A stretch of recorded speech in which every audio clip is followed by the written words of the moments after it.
Hello po mga kananay, mga madam, sir, mommies, and welcome to my YouTube channel.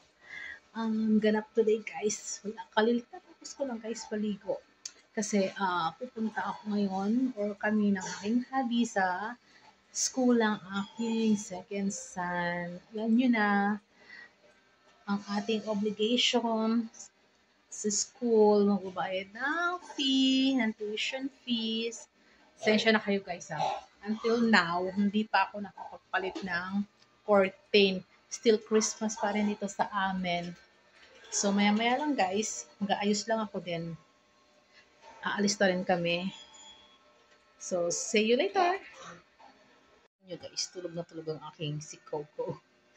Nasa tabi ng aking bunso at si bunso ay naglalaro ng computer, pero may oras naman siya yan guys sa kanyang paglalaro. Maya-maya lang din ay matutulog na yan. Kagagaling lang niya sa school, 12 p.m. ang kanyang labas.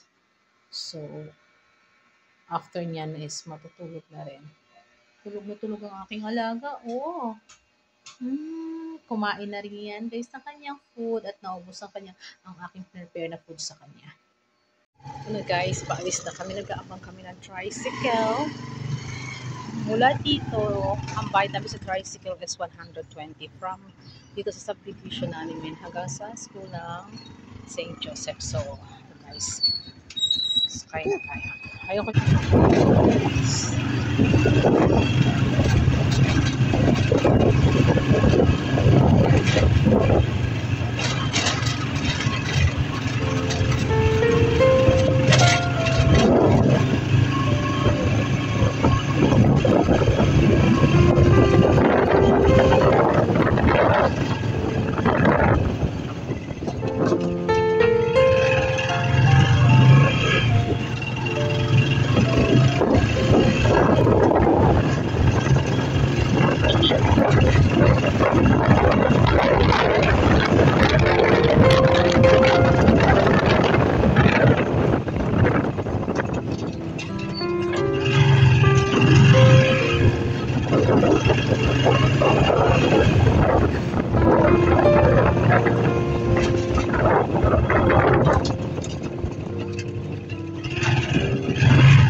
So, andito na tayo.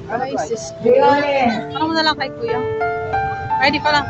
Pwede tayo sa tricycle. Dito na tayo sa school ng aking second son, ng aking grade 10. Pasok tayo sa loob.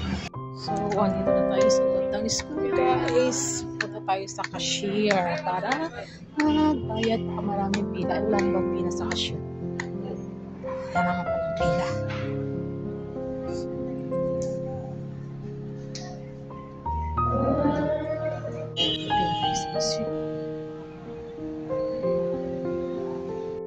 Dan na kami ng bayad guys, so pauwi na. Bawal kasi guys magkukuha ng video ko sa loob, so pagtagutan itong aking kukuha ng video dito.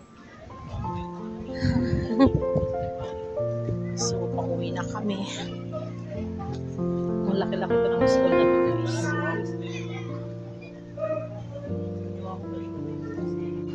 So nandito na tayo sa labas ng school nila. Ito yung gate 1 guys. Ang gate 2 is doon sa kabila. Kabilang ibayo. So mag-aabang kami ng masasakyan namin. Diretso kami ng SM Bagonggo. May mga tricycle naman dito guys. So dito na lang kami mag-aabang. Yan ito. Dito kami. Tricycle na kami guys. Kasama ko si Javi. Dito kami ng SM.